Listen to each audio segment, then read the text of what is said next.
멜기세덱에 관하여는 우리가 할 말이 많으나 너희가 듣는 것이 두나무로 설명하기 어려우니라. 때가 오래되었으므로 너희가 마땅히 선생이 되었을 터인데 너희가 다시 하나님의 말씀의 초보에 대하여 누구에게서 가르침을 받아야 할 처지이니 단단한 음식은 못 먹고 젖이나 먹어야 할 자가 되었도다. 이는 젖을 먹는 자마다 어린 아이니 의의 말씀을 경험하지 못한 자요. 단단한 음식은 장성한 자의 것이니 그들은 지각을 사용함으로 연단을 받아 선악을 분별하는 자들이니라. 아멘. 할렐루야. 오늘도 예수님의 은혜가 사랑하는 우리 모든 성도들의 삶에 가득하고 충만하시기를 주님의 이름으로 축복합니다. 사람이 어려서부터 이렇게 잘 먹고 잘 성장해서 어른이 되면 이제 어른의 모습, 어른의 말, 어른의 행동 이런 거를 하리라 이렇게 사람들이 기대를 합니다. 그런데 몸은 다 컸고 나이는 성년이 되고 이제 모든 어른으로서 이제 갖춰야 할 것, 배워야 할 것을 다 배우고 이렇게 익혔음에도 불구하고 그 행동이나 그 마음이 또는 그 생각이 여전히 어리고 또 아이와 같은 사람들이 있습니다. 그래서 과거에 유행했던 용어 중에 우리나라의 그 기독교 심리학, 상담학이 그런 관련된 책들이 많이 나오면서 그런 유행했던 용어 중에 성인아이라는 말이 있었습니다. 분명히 어른인데, 성인인데 그 마음속에, 그 생각 속에 어린아이처럼 자라지 못하고 여전히 그 어린아이처럼 생각하고 행동하고 감정적으로 성숙하지 못하고 연약한 그런 모습을 보이는 사람들이 있더라. 그 대부분 그런 사람들은 어떤 사람들이었느냐? 이렇게 부모님이 알코올 중독인 그런 부모 밑에서 자란 아이들 중에는 그런 사람들이 있더라. 다 그런 건 아니지만 개 중에는 그런 사람들이 있더라. 또는 어떤 엮이는 가정 속에 뭐 가정폭력이나 아니면 부모님들이 성숙하지 못해서 자녀들을 정서적으로나 육체적으로 학대하거나 아니면 특별한 어떤 환경 속에서 자랐는데 그 영향으로 말미암아 성인이 된 후에도 정서적으로나 또는 사람들과 관계를 맺을 때 어린 그런 모습들, 어려움을 또 많이 겪는 그런 모습들을 가진 사람들이 더러 있더라. 그래서 그런 사람들을 뭐라고 불렀냐면 성인아이라고 불렀어요. 분명히 성인인데 그 안에 아이가 있다라고 하는 그런 표현이었습니다. 그래서 아이들이 다툴 때, 말다툼할 때 보면 우리가 흔히 유치하다라고 그러잖아요. 아유 유치해 이렇게 얘기합니다. 아이들이 초등학교 때 우리도 많이 그랬어요. 옆에 저희는 짝지라고 불렀는데 옆에 있는 짝지가 바보야 그러면 뭐라고 그래요? 반사 이렇게 얘기해요. 반사 그러면 옆에 짝지가 뭐라고 그래요? 그러면 나도 반사 그러면 또 반사 무지개 반사 뭐 천반 반사만 하루 종일 하는 거. 그럼 옆에 있던 사람들이 보면 그게 되게 우리는 진지하게 하는데도 나중에 커서 보면 그게 유치한 거죠. 다 컸는데도 가끔 저도 그래요. 딸아이 뭐라고 그래요? 반사. 그러면 이제 유치하다는 듯이 쳐다보는 거죠. 사람이 성장하면 대부분 어른이 되면 어른처럼 생각하고 어른처럼 행동하기를 기대합니다. 그래서 무언가를 배우고 또 뭔가를 가르칠 때 그리고 배우고 익히는 그런 과정 속에서 어떤 걸 원합니까? 그 결과가 있기를 원하는 거죠. 그래서 유치원, 우리 옛날에는 유치원이 뭐 흔한 건 아니었지만 요즘에 대부분 유치원부터 어린이집, 유치원, 그리고 초등학교, 중학교, 고등학교, 대학교 몇 년을 배우는 거예요? 그러면 보통 3살 때부터 어린이집을 갑니다. 어린이집을 가서 대학을 졸업할 때가 되면 24살이 되는 거예요. 그러면 무려 20 몇 년을 교육기관을 드나들면서 배웁니다. 우리가 영어도 배워요. 초등학교 때는 잘 안 배운다 하지만 학원을 다니잖아요. 그러면 초등학교 6학년, 중학교 3년, 고등학교 3년, 합의 12년. 그러면 대학까지 가면 대학 4년 동안에도 영어 공부를 해요. 그러면 무려 16년을 영어 공부를 합니다. 그 16년을 영어 공부를 해서 외국인을 딱 만나면 어떻게 돼요? 가슴이 막 두근거리고 막 말도 잘 안 나오고 그러는 경우도 있다라는 거죠. 그런 게 되게 아이러니한 겁니다. 우리가 뭔가를 배우고 뭔가를 익혀서 많은 지식을 가지고 학습을 많이 했는데도 불구하고 그 학습의 효과가 많이 떨어지더라, 나타나지 않더라, 그것만큼 허망한 것도 없는 거죠. 이스라엘 백성들이 시내산에서 하나님께로부터 율법을 받습니다. 율법을 받은 이후에 우리가 지금 보고 있는 구약 성경의 모습을 갖춘 때는 대략 예수님이 오시기 400년 전이에요. 그러니까 예수님 시대에 유대인들은 이미 지금과 같은 구약 성경의 모습을 가졌는데 몇 년 동안 가졌느냐? 시내산에서부터 예수님 시대까지를 따지면 1500년입니다. 그러니까 예수님 시대의 유대인들은 이미 구약 성경을 몇 년 동안 가지고 있었느냐? 물론 처음에 지금의 모습을 1500년 동안 가진 건 아니지만 1500년이 흐르는 동안 거의 1000년의 기간 동안 하나님의 말씀의 구약 성경을 가지고 있었고 예수님 시대에는 이미 400년이 흐른 뒤였어요. 그러니까 예수님 시대의 유대인들은 사실 다른 어떤 사람들보다 하나님의 말씀에 대하여 잘 안다라고 말할 수 있었습니다. 그런데 오늘 본문에 보면 바울이 그런 배경을 가지고 있는 성도들에게 뭐라고 말합니까? 여러분은 이미 하나님의 말씀에 대하여 교사가 되었어야 하는데, 가르치는 선생이 되었어야 하는데 오히려 하나님의 말씀에 대하여 초보적인 것을 다시 배워야 하는 사람들이 됐다라고 이렇게 말하는 겁니다. 바울이 이렇게 말하는 이유가 뭘까요? 거기에다 바울은 더해서 이게 뭘 의미하는지를 더 자세하게 설명해 줍니다. 하나님의 말씀에 대하여 젖을 먹는 어린 아이와 같은 사람이 있다.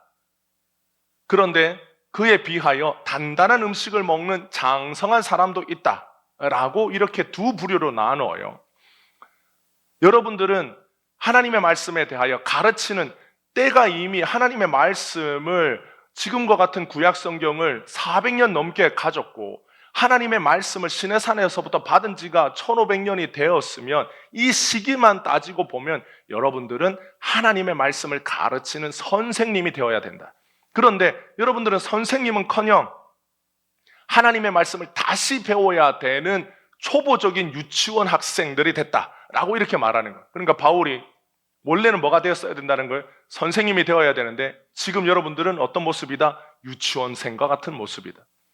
또 한편으로는 단단한 음식을 먹어야 하는 장성한 어른이 되었음에도 불구하고 여러분들은 지금 어떤 모습이다? 젖을 먹는 어린 아이와 같은 모습이다. 그런데 이 모습이 뭐를 의미하냐면 선생님과 단단한 음식을 먹는 장성한 사람들은 어떤 사람이다? 하나님의 의의 말씀을 경험한 사람, 선악을 분별할 수 있는 사람이라고 한데 묶어둬요.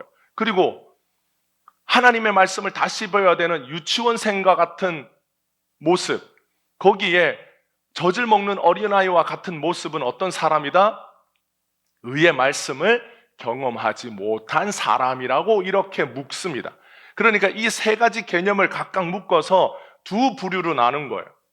바울은 오늘 이 성경 히브리서에 나오는 이 성도들이 어떤 사람이라는 거예요? 젖을 먹는 어린아이, 하나님의 말씀을 다시 배워야 되는 유치원생 같은 수준, 그리고 그런 사람들은 의의 말씀을 경험하지 못한 사람들이다라고 이렇게 묶은 거예요. 그러니까 이게 칭찬입니까? 아니면 욕입니까? 욕이에요. 물론 대놓고 하는 욕은 아니지만 히브리서 성도들의 수준이 어떻다라는 겁니까? 높다라는 거예요? 낮다라는 거예요? 낮다라는 거예요. 근데 낮은 수준이 어느 정도로 낮다라는 겁니까? 유치원생 수준이라는 거예요.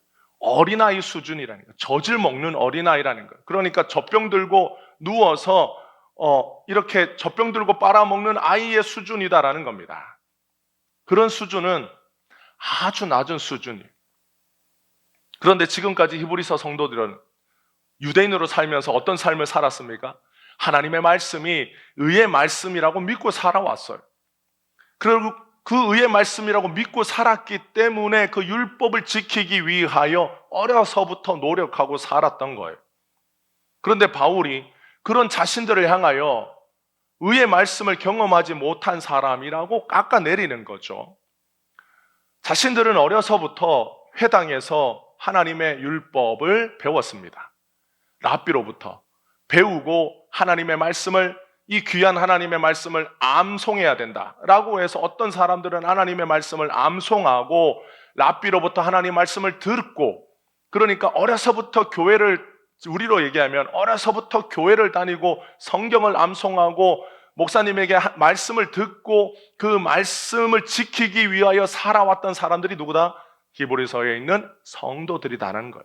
그런데 바울이 자신들을 향하여 하나님의 말씀에 대해서 초보적인 수준에 머물러 있다라고 평가절하한 거예요. 자신들은 어려서부터 새벽 예배 나오고 수요 예배 나오고 금요철야 나오고 주일 예배를 아침부터 오후 예배, 저녁 예배 다 드리고 절기 예배 다 드리고, 옛날에는 월상 예배라고 매월 1일이 되면 예배를 드렸어요. 처음 것을 하나님 앞에 드려야 된다, 초태생을 드려야 된다, 이런 의미로 매 달의 첫 번째 날에 모여서 월삭 예배도 드렸습니다. 그러니까 절기라는 절기는 다 지키고 예배라는 예배는 다 드리고 하나님이 정하신 것, 교회에서 목사님이 하라고 하는 건 다 했어요. 그렇게 신앙생활에 왔어요. 그런데 갑자기 바울이 뭐라고 말합니까? 나를 향하여 초보다, 하나님의 말씀에 대하여 초보다. 아니, 솔직히 내가 하나님의 말씀을 강대상에서 설교를 하라고 하면 하지는 못하겠지만 적어도 하나님의 말씀을 들으면 분별할 수는 있는 수준이다라고 생각했어요. 그래서 어떤 목사님의 설교를 들으면 저 목사님의 설교는 은혜롭네, 저 목사님의 설교는 별로네, 이 정도 구별할 수 있는 수준으로 어려서부터 하나님의 말씀을 수만 번 들었다라고 스스로 생각하는 나에게 갑자기 바울 선생이 와서 뭐라고 말하냐면, 여러분은 수준이 초보적인 수준입니다, 이렇게 말한 거예요. 그러니까 어떻게 생각하겠어요? 그러면 바울은, 당신은 도대체 얼마나 수준이 높길래 우리 보고 수준이 낮다라고 야단치는가, 이렇게 생각하지 않겠습니까? 바울이 말하는 젖을 먹는 수준, 단단한 음식을 먹는 수준, 이 기준이 어디에 있을까요? 어떤 사람을 보고 젖을 먹는다라고 말하고 어떤 사람을 보고는 단단한 음식을 먹는 사람이다라고 바울이 나누었을까요? 여러분, 우리도 신앙생활을 할 때, 우리도 어려서부터 모태신앙에서부터 신앙생활을 한 사람은 이미 수십 년 신앙생활을 했어요. 중년이 되면 40년, 50년을 교회를 다녔어요. 어머니 뱃속에서부터 교회를 다녔으면 50년을 교회를 다녔어요. 하나님의 말씀 주일마다 와서 하나님의 말씀을 들은 걸로 따지면 얼만큼 들었겠습니까? 수만 시간을 들었을 거예요. 성경을 읽고 성경을 암송하고, 그리고 교회를 그냥 밥 먹듯이 다녔던 사람들도 있습니다. 제가 학교 다닐 때, 중고등학교 때 교회는 그냥 밥 먹듯이 다니는 것이었어요. 놀러 갈 데가 없으면 교회로 놀러 갔어요. 방학이 되면 교회에서 대부분의 시간을 보냈습니다. 교회에서 형들 동생들하고 교회에서 놀았고, 교회에서 그냥 대부분의 시간을 보내고, 교회에서 밥 먹고, 교회에서 다 했어요. 그리고 학교를 마치면 집에 가기 전에 교회에 들러서 교회 문을 열고, 그래도 교회의 문고리라도 잡고 가야 된다, 이런 생각이 있어서 학교를 마치고 집에 가기 전에 교회에 들러서 잠깐이라도 무릎 꿇고 기도하는 학생들이 많이 있었습니다. 그런데 그렇게 신앙생활해 왔던 나를 향하여 젖을 먹는 수준이다, 그러면 우리도 어렸을 때부터 신앙생활을 이렇게 해온 우리들의 모습을 보면 우리들의 수준은 뭐라고 얘기할 수 있을까요? 오늘 여러분들이 성경 말씀을 읽고 나의 신앙생활, 나의 신앙의 수준, 나는 오늘 바울이 말한 이런 기준으로 따지고 보면 나는 젖을 먹는 사람인가, 아니면 이유식을 먹는 사람인가, 아니면 나는 밥을 먹는데 단단한 건 못 먹고 부모님이 주면 있잖아요, 고기도 잘게 썰어주고 뭘 먹을 때도 단단한 것보다는 부드러운 것을 주는, 나는 그 정도 되는 수준인가? 아니야, 나는 그래도 단단한 걸 먹을 수 있는 사람이지. 그래도 나는 하나님의 말씀을 들으면, 설교를 들으면, 하나님의 말씀을 들으면 적어도 그 말씀이 은혜로운 말씀인지 은혜롭지 않은 말씀인지 구별할 수는 있고, 저분의 말씀이 성경적인지 그렇지 않은지는 구별할 수 있다라고 하는 수준입니까? 우리 한국 사람들은 너무 겸손해요. 그래서 선생님이 물어보면 다 할 수 있음에도 불구하고 뭐라고 말합니까? 못한다라고 말해요.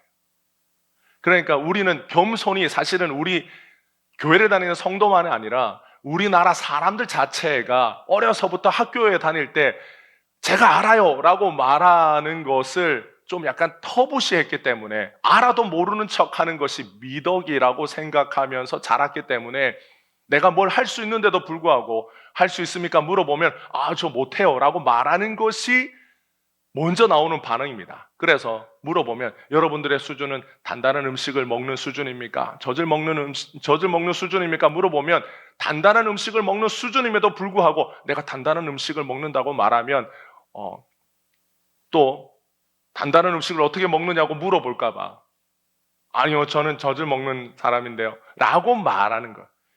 그러니까 여러분들은 여러분 스스로 여러분들에게 대답을 해보면 여러분들의 신앙의 수준, 여러분들이 가지고 있는 어떤 성경의 수준은 어떤 수준이라고 생각합니까?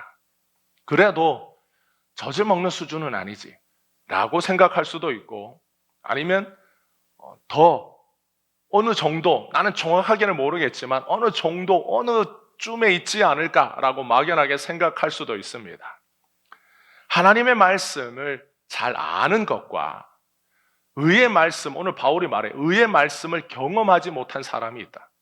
그러면 하나님의 말씀을 잘 아는 것과 의의 말씀을 경험한 것의 차이는 어디에 있을까요? 여러분, 오늘날처럼 내가 성경에 대해서 알고 싶다라고 하면 기독교 서점에 가면 책이 엄청 많습니다.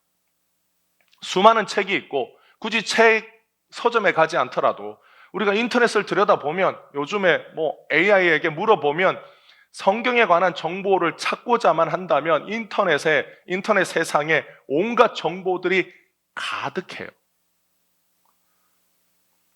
히브리서에 나와 있는 성도들처럼 내가 교회에 오래 다닌 사람들이 있고 그렇지 못한 사람들이 있는데, 만약에 내가 히브리서에 있는 성도들처럼 교회에 오래 다닌 사람이라 할지라도 말씀에 대하여, 하나님의 말씀에 대하여 내가 초보적인 수준에 머무르고 있다라고 생각하는 사람들이 있다면 우리는 이 초보적인 수준을 그러면 어떻게 벗어나서 의의 말씀, 바울이 말하는 의의 말씀, 단단한 음식을 먹는 장성한 사람으로 우리는 성장하려면 어떻게 성장할 수 있을까요? 여러분, 선생님과 학생의 차이는 선생님은 가르치는 사람이고 학생은 배우는 사람입니다. 그러니까 선생님은 자신이 가르치는 어떤 과목이나 분야에 대하여 학생들보다는 적어도 더 깊이 있는 지식을 가진 사람이 선생님인 것이죠. 그런데 세상 지식과는 다르게 하나님의 말씀에 대하여 선생과 어린아이, 선생과 배우는 사람의 차이는 성경에 대한 지식이 많으냐 적으냐의 차이가 아닙니다. 그러니까 우리가 세상에서 뭘 가르칠 때 선생님이, 예를 들어서 내가 수학 선생님이에요. 내가 수학 선생님이면 적어도 수학이라고 하는 과목이나 분야에서 배우는 학생보다는 더 전문적인 지식이 많은 사람이 선생님이에요. 그래서 어떤 문제를 볼 때 이 문제의 원리가 뭐고 이 문제가 뭐를 묻고자 하는 것이고 이 문제의 해답을 금방 찾고 알 수 있는 지식의 수준을 가진 분은 선생님. 그런데 이 문제가 무슨 의미인지도 모르겠고 이 문제가 뭘 요구하는지도 몰라서 배워야 하는 사람은 학생이라고 분류하는 거예요. 그러니까 세상 지식은 지식이 많으냐 적으냐, 그 분야에 대하여 깊이 있는 교육을 배웠느냐 배우지 못했느냐라고 나눌 수 있습니다. 그런데 하나님의 말씀은 그렇지 않다라는 거예요. 여러분, 구약 성경의 순서를 처음부터 창세기부터 말라기까지 줄줄줄 외우는 사람, 창세기 1장에서부터 50장까지의 내용을 장별로 말할 수 있는 사람. 야곱의 12아들의 이름이 무엇이냐고 물어보면 12아들의 이름을 줄줄줄 말할 수 있는 사람. 구약 성경에 율법 중에 하라고 하는 계명이 몇 개인지 하지 말라고 하는 계명이 몇 개인지를 세고 그걸 암기하고 말할 수 있는 사람. 이런 사람들은 성경의 지식이 많은 사람이에요. 그런데 바울은 이런 지식이 많다고 해서 복음에 대하여 교사가 될 수 있다라고 말하는 게 아닙니다. 그러니까 바울이 말하는 기준, 선생과 배워야 되는 초보적인 유치원생의 기준은 성경의 표면적인 지식이 많으냐 적으냐가 아니라는 거예요. 그래서 바울이 12절에 보면 때가 오래되었으므로 여러분들이 구약 성경을 오래 가지고 이스라엘 민족의 역사를 보면 1500년, 여러분들이 개인적으로 봐도 나이가 30, 40 된 성도들 중에 어려서부터 해당해서 율법대로 자란 사람이라면 적어도 3, 40년을 율법에 대하여 배운 거예요. 거기에서 성경에 대한 지식이 쌓여가는 겁니다. 그런데 12절에 바울이 말하는 것은 때가 오래되었어. 이렇게 길게 하나님의 말씀을 배웠으면 선생이 되었어야 하는데 라고 말할 때 이 선생이 되어야 되는 기준은 성경의 지식을 많이 머릿속에 담고 있느냐 없느냐가 아니라 성경에 나타난 예수님에 대하여 많이 아느냐 모르느냐에 달려있는 거예요. 그래서 11절에 멜기세덱에 대하여 바울이 할 말이 많지만 여러분들이 듣기가 둔하여 말하기가, 가르치기가 어렵다라고 하는 것은 이 성도들이 성경의 표면적인 지식은 많은데 그 성경의 표면적인 지식이 실제적으로 가르치고 있는 예수님에 대하여서는 모르기 때문에 성경에 멜기세덱이라고 하는 사람이 등장하는데 이 멜기세덱이 왜 예수님을 가르치는지를 모른다라는 거예요. 그러니까 성경을 잘 안다라고 바울이 말할 때 성경을 잘 안다라는 것은 멜기세덱이 구약에 등장하면 이 멜기세덱은 예수님을 가리키는 것이지 역사 속에 어떤 신비한 존재 멜기세덱이라고 하는 실존적인 왕이자 제사장이라고 하는 그 역사적인 인물에 대하여 많이 알고 모르고가 중요하지 않다라는 겁니다. 히브리서에 있는 성도들은 구약 성경에 관한 표면적인 지식은 많이 알고 있었어요. 그러니까 성경에 기록된 내용, 성경에 있는 글자, 그 내용에 대하여서는 많이 알고 있었지만 그 성경 말씀이 가리키고 있는 분이 예수님이라고 하는 것에 대해서는 알지 못했습니다. 그러면 바울은 알았습니까? 몰랐습니까? 바울도 몰랐어요. 그래서 바울이 어느 서신에 이렇게 말하잖아요. 내가 이 세상의 지식에 관하여 내가 다 배설물로 여기고 내가 초보적인 것을 다 버렸다. 바울이 자기가 알던 지식에 대하여 내가 다 배설물로 여기고 바울이 뭘 알기만 원했다라는 거예요. 내가 예수 그리스도, 그가 십자가에 죽으신 것 외에는 내가 다 알지 않기로 내가 결심했다. 그래서 자기가 여태까지 배웠던 학문의 모든 것들을 내가 다 버렸다라는 겁니다. 그러면 바울이 뭘 배웠습니까? 바울이 자기가 가지고 있던 지식이 뭐예요?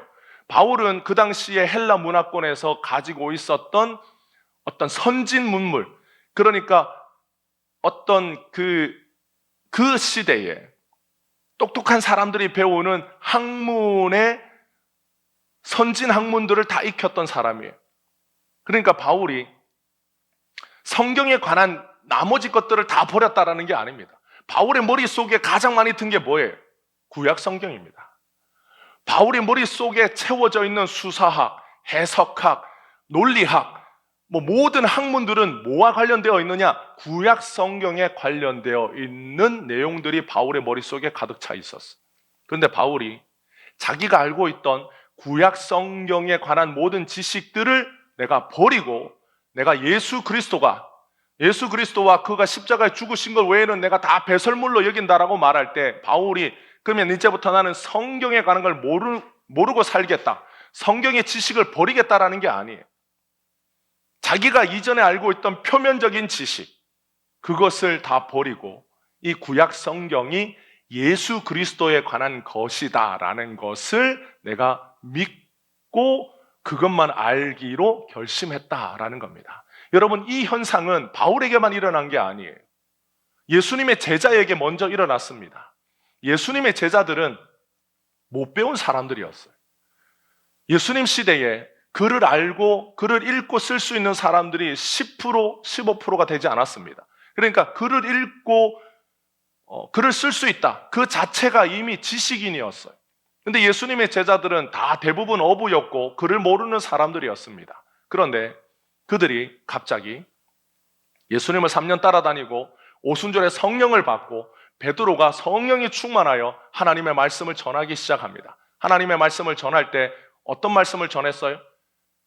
그 당시 하나님의 말씀, 성경은 구약 성경밖에 없었기 때문에 베드로가 요엘서 2장 28절에 있는 말씀을 가지고 갑자기 설교하기 시작해요. 그런데 그 요엘서 2장 28절에 있는 내용, 그 말씀이 누구에 대한 말씀이라고 설교합니까? 예수님에 대한 말씀이라고 설교하기 시작한 거예요. 그래서 베드로가 예수님에 대해서 열심히 전하다가 사내들인 공회에 붙잡혀 갔어요. 붙잡혀 갔는데 그 전에 한번 붙잡혀 갔을 때는 언제였어요? 예수님이 잡혀갔을 때 베드로가 예수님 뒤를 몰래 쫓아갔을 때 그 공회에 한번 들어갔던 적이 있습니다.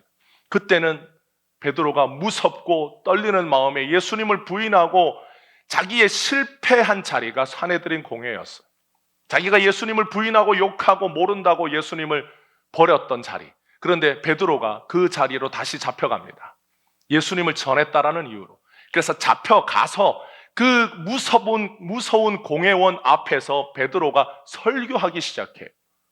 그랬더니 그 사람들이 며칠 전에 잡혀와서 얼마 전에 벌벌 떨던 베드로가 갑자기 전혀 다른 사람이 되어서 말에 막힘이 없는 것을 보고 놀랍니다. 우리가 저 인간을 그냥 평범한 사람이라고 생각했는데, 별 볼 일 없는 사람이라고 생각했는데 말을 너무 잘하고 거침이 없는 모습을 보고 저가 도대체 언제 저렇게 배웠냐라고 베드로를 다시 보기 시작한 거예요. 그때 베드로가 공회원들 앞에서 전한 설교는 구약을 새롭게 해석한 말씀이었어요. 그 구약의 말씀이 예수 그리스도에 대한 말씀이라고 다시 해석하여 공회원들 앞에서, 그 똑똑하고 성경을 잘 아는 공회원들 앞에서 설교하기 시작한 겁니다. 그러니까 바울이 말하는 이것은 바울에게만 일어난 것이 아니라 이미 예수님을 따르는 제자들, 예수님을 믿는 사람들에게 일어난 현상이었어요. 구약 성경이 예수님에 대한 말씀인 것이 깨달아졌던 거예요. 그래서 엠마오로 가던 두 제자를 찾아갔던 예수님이 그 엠마오로 내려가는 두 제자들에게 뭘 가르쳐 줍니까? 모세와 시편에 기록되어 있는 모세의 글들과 시편에 기록되어 있는, 그러니까 구약 성경에 기록되어 있는 내용들이 예수님에 대한 말씀인 것을 그들에게 깨닫게 해줍니다. 그것을 듣고 깨달은 엠마오로 도망가던 두 명의 제자가 엠마오로 가던 길에서 돌이켜 어디로 갑니까? 자기들을 죽일까 봐 무서워 도망쳤던 예루살렘으로 다시 돌아가요. 그러니까 이런 구약 성경이 예수님에 대한 말씀이다라고 믿고 변화되고 설교를 다시 하던 사람들이 누구냐? 예수님을 따르던 제자들이에요. 바울에게만 일어난 일들이 아닌 거예요. 그런데 예수님을 믿고 따르겠다라고 했던 이 히브리 성도들이 성경은 되게 많이 알고 있었지만 뭘 몰랐다라는 겁니까? 그 성경이 예수님을 가리키고 있다라는 걸 여전히 모르는 거예요. 그래서 바울이 성경의 표면적인 지식만 많이 아는 사람은 아무리 이 표면적인 지식을 많이 알고 있더라도 그 사람은 하나님의 말씀에 대하여 초보적인 수준, 유치원생 수준밖에 되지 않는다. 젖을 먹어야 하는 어린아이의 수준밖에 되지 않는다라고 말한 거예요. 왜 그렇습니까? 구약 성경의 율법 속에 율법을 지키면 복을 받는다고 말합니까? 저주를 받는다고 말합니까? 율법을 지키면 복을 받는다고 말해요. 그래서 하나님이 율법을 지키라고 주신 것 아니겠어요? 율법을 지켜야 생명을 얻는다라고 구약 성경에 기록되어 있기 때문에 유대인들은 어려서부터 그렇게 율법을 지키려고 노력하는 삶을 살았어요. 왜 그렇습니까? 성경에 그렇게 기록되어 있잖아요. 성경에 그렇게 기록되어 있으니까 율법을 지키라. 너희가 하나님의 말씀을 내 입에 두고 그 말씀을 따르고 좌로나 우로나 치우치지 아니하고 그 말씀을 주야로 묵상하고 내 마음에 두면 하나님이 너를 어떻게 하신다? 형통하게 하신다. 성경에 뻔히 기록되어 있는 말씀입니다. 그래서 이스라엘 백성들이 하나님의 말씀을 자기의 소매에도 달고 이마에도 달고 하나님의 말씀을 밤낮으로 읽고 암송하면서 그 말씀을 주야로 묵상하고 그 말씀을 지키고 떠나지 않으려고 노력했던 거예요. 어떤 삶을 살려고? 형통한 삶을 살려고. 왜? 하나님의 말씀이 그렇게 기록되어 있기 때문에. 결국 구약 성경의 표면에는 율법을 지켜야 구원을 받는다라고 기록되어 있는데 그렇게 기록된 수준에서 성경을 읽고 배웠기 때문에 그 수준을 넘을 수가 없었어요. 왜? 그렇게 기록되어 있으니까. 그리고 그렇게 들었으니까. 그렇게 배웠으니까. 그렇게 랍비가 우리들에게 귀에 못이 박히도록 하나님의 말씀을 지켜야, 율법을 지켜야, 계명을 지켜야 구원을 받는다라고 어려서부터 귀에 못이 박히도록 말씀을 들었기 때문에 그 수준을 어떻게 넘겠어요? 그래서 율법을 지키는 삶이 곧 구원을 얻는 삶이라고 믿고 살아왔습니다. 그런데 바울이 오늘 뭐라고 말하냐? 그 수준이, 여러분이 가지고 있는 그 수준은 하나님이 성경을 주신 목적을 모르는 수준이고, 그렇게 살면 결국 뭘 경험하지 못한다라는 겁니까? 의의 말씀을 경험하지 못한다라고 말하고 싶었어요. 의의 말씀이란 결국 내가 율법 지켜서 거룩해지고 구원받는 삶이 아니라 나는 율법을 지켜서 의롭게 될 수 없는 사람인데 예수님이 나를 위하여 율법을 지키시고 예수 믿는 나에게 예수님의 그 공로, 의를 전가해 줘서 나로 하여금 의롭게 하셨다라고 하는 이 복음의 원리가 의의 말씀입니다. 그러니까 히브리 성도들이 생각하는 의의 말씀과 오늘 바울이 히브리 성도들에게 가르쳐주고 싶은 의의 말씀이 달라요. 히브리 성도들이 가지고 있는 의의 말씀은 누가 이루는 겁니까? 내가 이루는 거예요.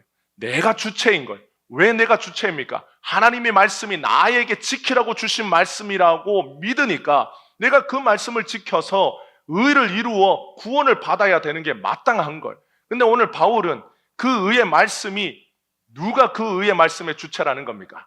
예수님이 주체라는 거예요. 예수님이 그 의의 말씀을 이루어서 그 의의 공로를 예수 믿는 자에게 거저 전가해 주셨다라는 거예요. 거저 주셨다라는 거예요.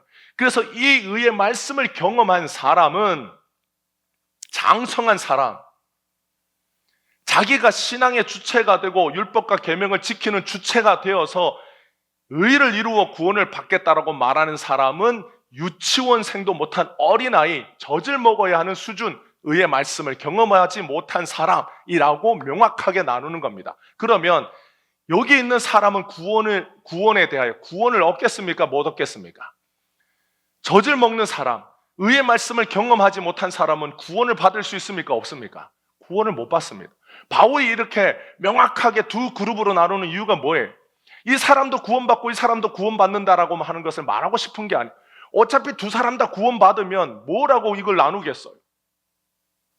이 사람들은 구원을 받지 못하는 사람, 이 사람은 구원을 받을 사람이라고 하는 명확한 차이가 있기 때문에 바울이 이렇게 분명하고 명확하게 가르는 거예요. 여러분들이 이런 수준에 있으면 여러분들은 구원받지 못합니다. 여러분들이 의의 말씀을 경험하지 못했는데 예수의 공로가 무엇인지 모르는데 여러분들이 어떻게 구원받습니까? 근데 바울이 그걸 말하고 싶은 거예요. 구원의 문제에 있어서 구약의 표면으로 초보적인 수준으로 결코 구원에 도달할 수 없는 방식으로 성경을 1500년 가지고 있었어도 그걸 아무리 외우고 배워도 성경을 주신 원리와 목적을 모르면 여전히 진리에 대하여 모르는 사람이다. 그런 어린아이 같은 수준으로 머물러 있으면 안 된다. 그래서는 구원을 받지 못한다. 그런 사람들이 누구예요? 그런 사람들이 유대교의 종교 지도자들이, 여전히 유대교 아래에, 율법과 계명 아래에 있는 유대인들이, 의의 말씀을 경험한 사람, 이런 사람들은 어떤 사람입니까? 자기가 율법을 지켜 의롭게 될 수 없다라는 걸 깨달은 사람입니다. 기존의 유대교에도 이런 사람들이 가끔 있었어요. 자기가 율법과 계명을 지키려고 노력하는데 자기가 아무리 노력해도 율법의 요구가 너무 높기 때문에 그 율법을 지켜서 내가 의롭게 되는 것이 가능한가라고 하는 막연한 그런 생각을 하고 있었던 사람들이 있었습니다. 성경에도 그 사람이 나와요. 그 사람 이름이 뭡니까? 니고데모였어요. 니고데모는 예수님의 말씀대로 랍비였고, 그는 성경을 잘 아는 사람이었고 경건한 사람이었습니다. 그런데 그가 어느 날 밤에 예수님을 찾아와요. 왜 예수님을 찾아왔어요? 그렇게 유대교 안에서 경건하고 신실하고 성경을 잘 알고 신앙적인 면에서 다른 사람들이 다 존경하고 우러러보는 사람인데 그가 왜 예수님을 밤에 아무도 모르게 찾아옵니까? 니고데모 안에 의구심이 있었던 거예요. 의문이 있었던 거예요. 자기가 율법을 지키고 계명을 지키는 삶을 살면서도 과연 내가 이걸 지키는 삶으로 구원에 이를 수 있을 것인가? 자기 자신을 보니까 그렇지 않다라는 의구심이 들어서 이 의구심을 풀어보고자 예수님을 찾아왔던 겁니다. 그래서 예수님이 다시 가르쳐줘요. 아니, 너는 이스라엘의 선생이지 않냐? 그런데 네가 이것을 모르느냐? 그래서 복음의 진리, 구약 성경에서 가르쳐 주던 구원자가 누구인지를 니고데모에게 가르쳐 줍니다. 그래서 놋뱀 이야기도 하고 모세가 말했지 않냐? 뱀이 나무에 그 달린 것처럼 인자도 그렇게 된다. 예수님 자기에 대하여 가르쳐 줘요. 율법을 지켜서 의롭게 될 수 없다라는 것을 바울도 고백합니다. 로마서 7장에 바울이 이렇게 자기 자신을 빗대어 얘기해요. 내 속사람으로는 하나님의 법을 즐거워하되, 하나님의 법, 율법과 계명을 말하는, 내 속사람으로는 내가 하나님의 율법과 계명을 즐거워하는데 내 지체 속에서 한 다른 법이 내 마음의 법과 싸워, 하나님의 법을 즐거워하는 내 마음의 법과 싸워서 내 지체 속에 있는 죄의 법으로 나를 사로잡아 가는 걸 내가 본다. 그래서 바울이 뭐라고 말합니까? 오호라, 나는 공고한 사람이로다. 이 사망의 몸에서 누가 나를 건져내려. 바울이 말하기를, 나는 하나님의 법을 싫어하지 않습니다. 나는 하나님의 법을 즐거워하고 기뻐합니다. 하나님의 율법과 계명을 내가 지키고 싶어 합니다. 그걸 따르고 싶어 합니다. 그런데 내 마음속에 다른 법이 있는데 이 다른 죄의 법이 나를 사로잡아 사망으로 끌고 갈 때 내가 그걸 거부할 수가 없다라는 거예요.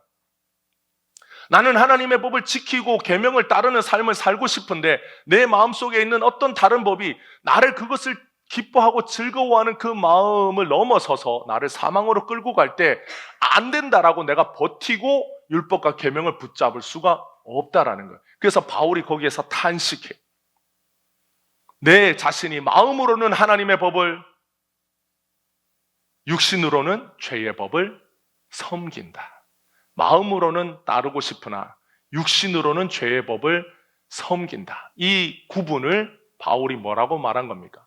따르고 싶으나 율법을 지키고 계명을 지키는 삶을 따르고 싶으나 그 율법과 계명이 나를 어떻게 했다라는 거예요? 정죄하여 사망에 이르게 했다라는 겁니다. 그런데 로마서 8장 1절 2절이 되면 바울이 갑자기 이렇게 고백합니다. 그러므로 이제 이 그리스도 예수 안에 있는 자에게는 결코 정죄함이 없나니 이는 그리스도 예수 안에 있는 생명의 성령의 법이 죄와 사망의 법에서 너를 해방하였습니다. 우리가 율법과 계명을 지켜서 사망의 저주로부터 자유롭고 싶었으나 오히려 사망에 끌려가게 된 이유는 율법이 우리를 정죄했기 때문에, 너가 죄인이다, 율법을 지키지 못한 죄인이라고 정죄하여 율법을 지키지 못한 죄의 삭시 뭡니까? 사망이에요. 그런데 예수님이 생명의 성령의 법으로 예수님이 자신이 이루신 구원의 공로로 우리를 자유케 했다라는 겁니다. 더 이상 죄와 사망의 법이 무슨 법입니까? 율법과 계명의 법이에요. 율법과 계명이 우리가 율법과 계명을 지키지 못했기 때문에 정죄했어요. 너는 율법과 계명을 지키지 못했기 때문에 사망. 그런데 율법과 계명을 지키신 예수의 공로로 우리를 더딥혀줘서 우리가 더 이상 율법과 계명을 따르지 않아도, 그걸 지키지 않아도 우리가 그걸 지킨 자로서 자유함을 얻었다라는 거, 생명을 얻었다라는 거. 이 생명은 어디에서 오는 겁니까? 율법과 계명을 지키는 데서 오는 결과예요. 그러니까 성경은 두 가지를 분명히 말합니다. 죄의 열매는 사망입니다. 의의 열매는 생명입니다. 사람들이 그래서 의의 열매를 얻으려고, 생명을 얻으려고 율법과 계명을 쫓았는데 그 결과의 끝이 무엇이라는 거예요? 오히려 율법과 계명이 나를 정죄하여 나를 사망에 이르게 했다라는 게 바울의 고백이었어. 그러니까 율법은 결국 사람이 자신의 힘으로는 의에 이르지 못하고 죄와 사망의 정죄를 받을 뿐이라고 하는 걸 바울이 깨달았습니다. 그런데 복음이 외치기를, 예수 그리스도께서 외치기를, 그 벗어날 수 없는 율법의 정죄에서 예수께서 우리를 자유하게 하셨다라고 외친 거예요. 바울은 바로 이 그리스도 예수의 공로를 경험한 사람은 의의 말씀을 경험한 사람이요 선악을 분별하는 사람이라고 규정합니다. 여기서 말하는 선악을 분별한다라는 뜻은 무엇이 사람을 죄와 사망에 묶어두는지를 아는 사람, 그리고 어떻게 하면 사람이 그 죄와 사망에서 벗어날 수 있는지를 아는 사람입니다. 이걸 모르는 사람은 어떻게 하겠어요? 내가 죄와 사망에서 벗어나려면 뭐를 쫓아가겠습니까? 율법을 쫓아가요. 이 선악을 분별하지 못하는 사람은, 사람이 죄와 사망에서 벗어나려면 성경이 율법과 계명을 지켜야 생명을 얻는다고 말하기 때문에 이 죄와 사망에서 벗어나려고 율법과 계명을 쫓아갑니다. 그런데 선악을 분별하는 사람은 누구를 따릅니까? 예수님을 따르는 거예요. 예수님을 따라야 예수의 공로로 우리가 자유케 되는 것을 알기 때문에 율법과 계명을 지키는 삶으로 쫓아가는 것이 아니라 예수님을 쫓아가는 삶으로 나갑니다. 그런 사람을 바울은 의의 말씀을 경험한 자, 선악을 분별하는 사람이라고 분류하는 거예요. 여러분, 그런데 지금 히브리 성도들은 어떻게 하려는 겁니까? 바울이 오늘 이 히브리서 성도들에게 쓴 이유가, 목적이 무엇입니까? 이 사람들이 다시 유대교로 돌아가서 스스로 다시 율법의 정죄 아래로 들어가려고 하기 때문이에요. 이유가 무엇이든지 간에, 그들이 처해 있는 상황이 어떻든지 간에 그들이 내가 익숙한 유대교로 다시 돌아가는 게 좋겠어 라고 말하는 그 모습을 볼 때, 아니 여러분들이 마땅히 선생이 되어도 시원찮은데 여러분들이 다시 하나님의 말씀에 초보적인 가르침을 받아야 되는 유치원생으로 다시 돌아가서 젖먹는 수준으로 돌아가자고 하는 게 말이 되냐? 안 맞는 거예요. 바울은 복음을 듣고 예수님이 누구신지 알았다면 절대로 할 수 없는 일을 버젓이 하는 성도들을 보고 그럴 수가 있느냐라고 말하는 겁니다. 율법의 정죄에서 벗어나 예수 그리스도의 복음의 의로 생명을 얻었는데 어떻게 다시 율법으로 돌아가 거기서 생명을 얻겠다라고 할 수 있느냐라는 거예요. 아니, 그건 결코 그럴 수 없는 것이고 그건 후퇴가 아니라 퇴행인 거예요. 나는 다시 어린아이로 돌아갈래. 나는 다시 젖 먹는 게 좋아. 나는 다시 기저귀 차고 누워서 젖을 먹겠어 라고 다 큰 어른이 말한다면 그건 퇴행인 거예요. 바울이 오늘 히브리서에 있는 성도들 중에 우리가 다시 유대교로 돌아가서 율법과 계명을 지키는 삶을 살아야 될 것 같아, 그것이 옳은 것 같아 라고 말할 때 이것이 바울에게는 도무지 이해되지 않는 거예요. 율법의 정죄로 말미암아 사망의 법에 끌려가는 우리들을 예수님이 건져주셨는데, 아니 어떻게 다시 그 율법과 계명을 돌아가 그걸 지키는 삶을 살자고 하는 것인가? 그러니까 바울이 그런 성도들을 보면서 안타까워 돌이켜야 된다. 그렇게 할 수가 없는 거다. 우리가 진리를 알고 성경을 안다면 결코 그럴 수는 없다라고 바울이 말하고 싶은 거예요. 여러분, 예수님은 누구십니까? 예수님은 우리의 유일한 선생님이십니다. 마태복음 23장 8절에 예수님이 제자들에게 너희는 랍비라 칭함을 받지 말라. 너희 선생은 하나요. 너희는 다 형제다. 라고 예수님이 이렇게 말씀합니다. 예수님이 있던 시대에 랍비는 유대 사회에서는 선생을 호칭하는 그는 이름이었어요. 그래서 랍비요 그러면 선생님이요 라는 뜻이었습니다. 예수님이 제자들에게 너희는 선생이라고 불리면 안 된다. 그런 호칭, 랍비라고 하는 호칭을 받으면 안 된다. 그래서 제자들 보고 앞으로는 선생이라는 말을 쓰지 말라라고 하신 게 아니에요. 서신서에 보면 교회에는 뭐가 있습니까? 교사, 가르치는 선생이 있다라고 말하잖아요. 예수님이 제자들에게 너희 선생은 하나다라고 말씀하실 때 그 선생님은 유일무이하신 예수님을 가리킵니다. 예수님이 가르칠 수 있는 유일하신 분이에요. 뭘 가르칠 수 있는 분입니까? 복음을 가르칠 수 있는 유일한 분이에요.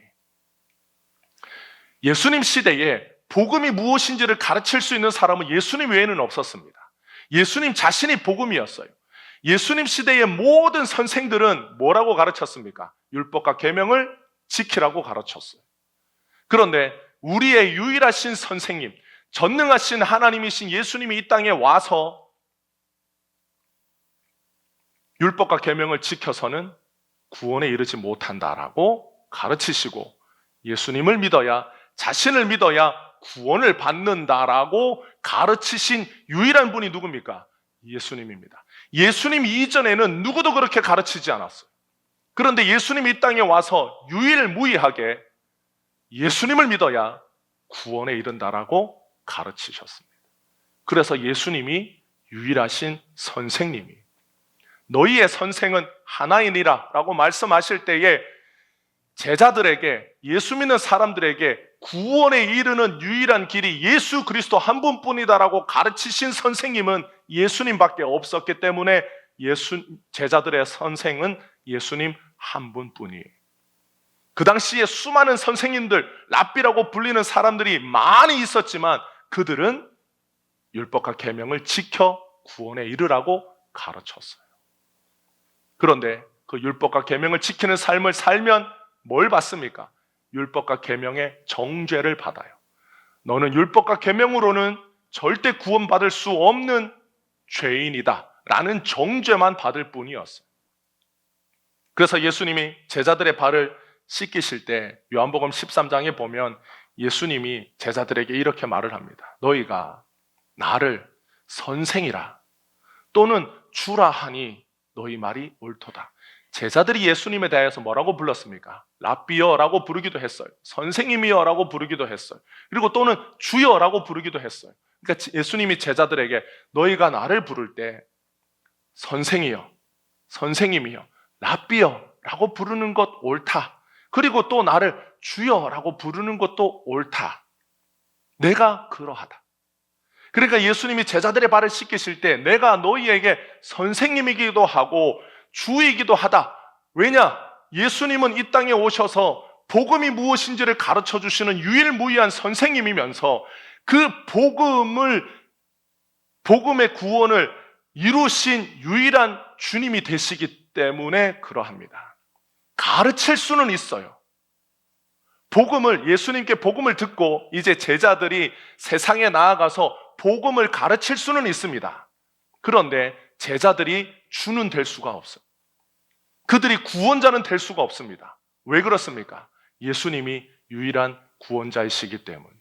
예수님만이 죄인들을 구원하실 수 있는 유일한 구원자가 되실 수 있기 때문에 제자들이 복음은 가르쳐도 구원자는 되지 못하는 것. 근데 예수님이 제자들에게 내가 너희들이 나를 선생이라고 부르는 것도 옳고 나를 주라고 부르는 것도 옳다. 내가 그러하다. 내가 너희들에게 복음을 가르쳤고 그 복음으로 말미암아 복음이신 예수님이 누구신지를 가르쳤고 그 예수님께서 제자들을 위하여 자신을 믿는 자들을 위하여 십자가에서 구원을 이루신 구원자가 되셨기 때문에 내가 그러하다.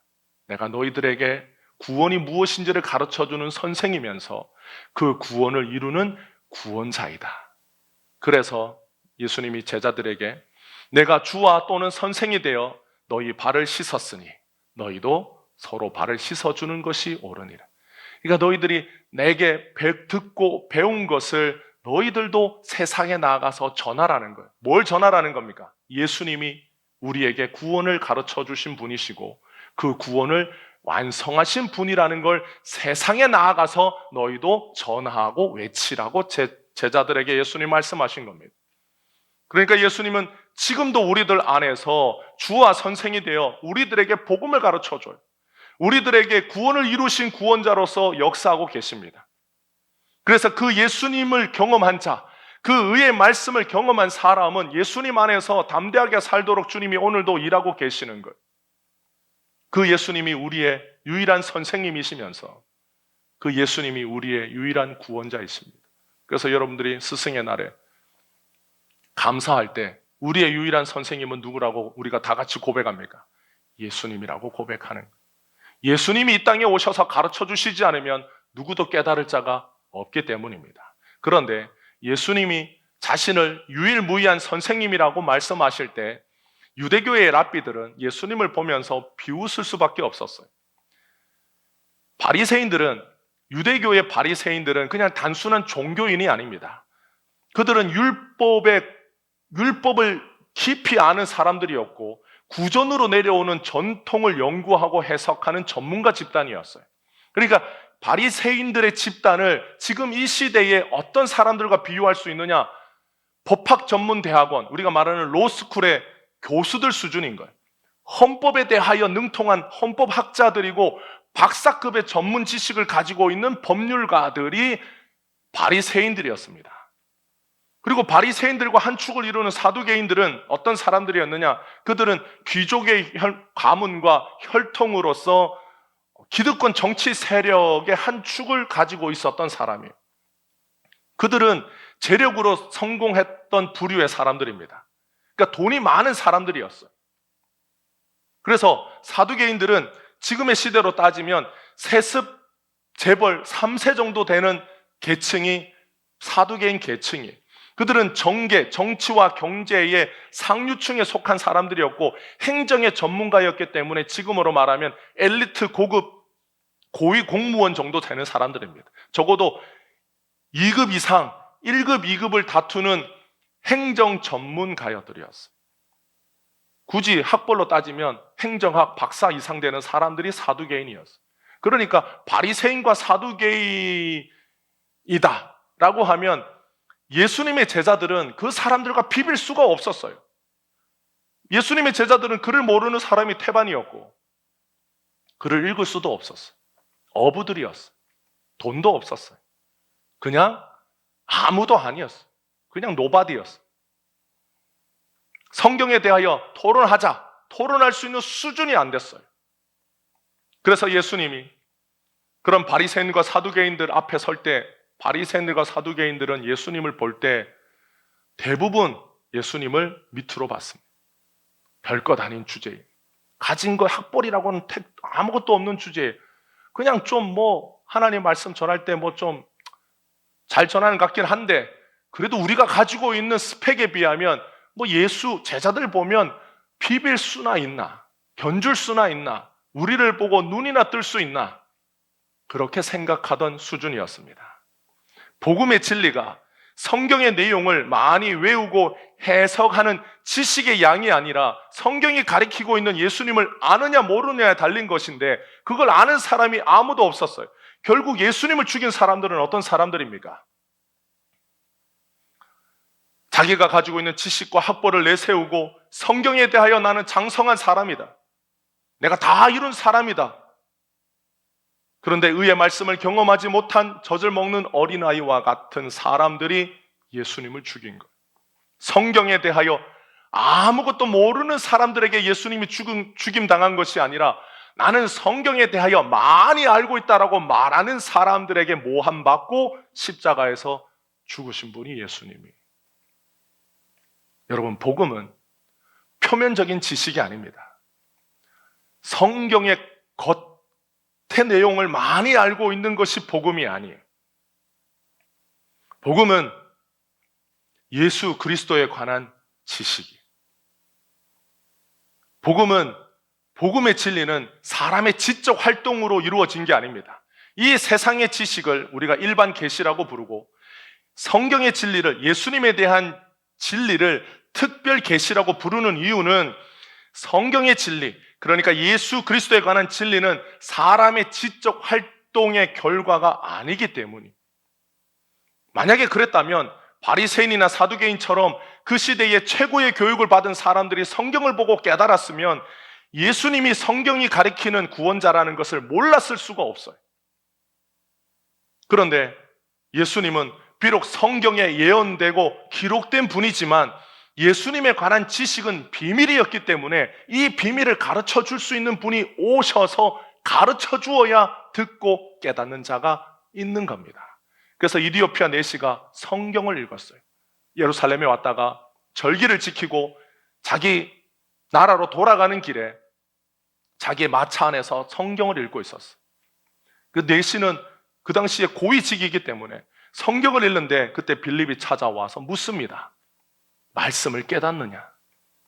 그러니까 내시가 뭐라고 말합니까? 가르쳐주는 자가 없는데 내가 어떻게 깨달을 수 있겠습니까? 그러니까 내시는 똑똑한 지식을 많이 알고 있었지만, 글은 읽고 있었지만 이 글이 뭘 의미하는지를 몰랐어요. 글의 내용을 모르는 게 아니었어요. 이 글이 뭘 의미하는지를 몰랐던 거예요. 그랬더니 빌립이 뭘 가르쳐 줍니까? 그 성경 말씀, 이디오피아 내시가 읽고 있던 그 성경의 내용이 누구를 가리키는 거다? 예수님을 가리키는 거라고 가르쳐 줘요. 예수님이 우리의 유일무이한 선생님이신 것은 예수님이 와서 자신이 성경이 가리키는 구원자이신 것을 보여주고 가르쳐 주셨기 때문에, 그래서 예수님의 가족조차 예수님이 누군지를 몰랐고 예수님과 3년을 동고동락했던 제자들도 예수님이 누구신지를 정확하게 알지 못했습니다. 복음은 반드시 가르쳐주는 선생님이 있어야 합니다. 그 선생님이 바로 예수님이십니다. 죄인들에게 와서 직접 가르쳐 주시고 몸소 복음의 진리를 이루신 예수님이 없이는 그 누구도 복음을 이해하지 못하고 깨닫지 못합니다. 복음을 이해하지 못하고 깨닫지 못하면 결국 스스로 구원을 이루어야 하는 율법의 정죄 아래에서 살아야 하는 거예요. 이 의의 복음을 경험한 사람만이 예수님이 주신 복음의 기쁨과 감격을 누리면서 살 수 있습니다. 여러분은 젖을 먹는 어린아이입니까? 아니면 단단한 음식을 먹는 장성한 사람입니까? 여러분은 예수님의 의의 말씀을 경험한 사람입니까? 아니면 여전히 율법과 계명을 쫓아 그 안에서 구원을 이루어야 한다고 믿는 사람입니까? 결국 초대교회 성도들 중에도 율법으로 구원을 아는 사람은 젖을 먹는 어린아이와 같고, 복음을 통해 예수 그리스도를 통하여 구원을 아는 성도들은 단단한 음식을 먹는 선악을 분별하는 사람들입니다. 그러면 우리는 어려서부터 교회를 다니고 성경을 많이 안다고 해서 그것이 곧 선악을 분별하는 의의 말씀을 경험한 사람이다라고 장담하지 못한다라는 것을 전제하고 우리는 신앙생활을 해야 되는 거예요. 누가 나는 어려서부터 교회를 다녔어요, 어려서부터 성경을 많이 공부했어요 라고 말하는 것 자체가 성경에 대하여, 예수 그리스도에 대하여 내가 잘 안다라는 것을 의미하지 않는 겁니다. 오늘 히브리서 성도들이 갈등하는 이유가 무엇입니까? 왜 그들은 다시 유대교로 돌아가려고 합니까? 예수님을 모르기 때문입니다. 예수님을 모른다라는 말은 성경의 표면적인 지식을 모른다라는 말이 아닙니다. 어떤 사람은 어려서부터 교회를 다녀 성경 66권의 순서를 줄줄 외우고 성경 퀴즈 대회 나가면 다 맞추는 사람들이 있어요. 예수님의 12제자, 이스라엘 12지파, 성경의 모든 걸 물어보면 척척 박사일 수 있습니다. 그런데 그것 자체가 예수님이 누구신지를 안다라는 걸 보장해 주지는 않아요.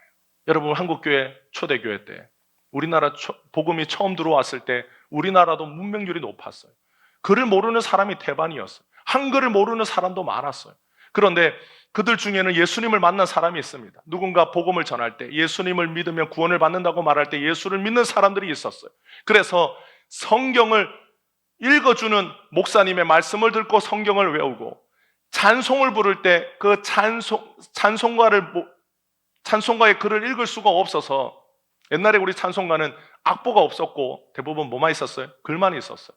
그래서 글만 읽을 수, 1절, 2절, 3절, 4절 글만 있었기 때문에 그 글을 읽지 못하는 사람들 중에는 그냥 사는 동안 숱하게 찬송가를 듣고 불러서 암송하고 몇 장 몇 절이면 그냥 그 찬송가가 입에서 나오는 성도들이 많았어요.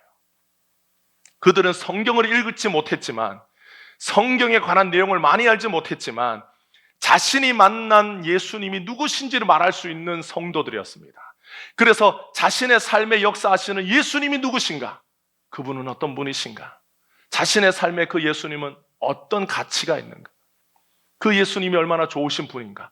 자기의 삶에 역사하신 예수님에 대하여 말할 수 있는 성도들이 많았어요. 그런데 시대가 흐르고 점점 사람이 지식의 수준이 높아지고 학벌도 점점 높아지는 시대에 많은 성도들이 성경의 표면적인 지식은 쌓아가지만 정작 예수님이 누구신지 알지 못하는 성도들도 또한 많아집니다.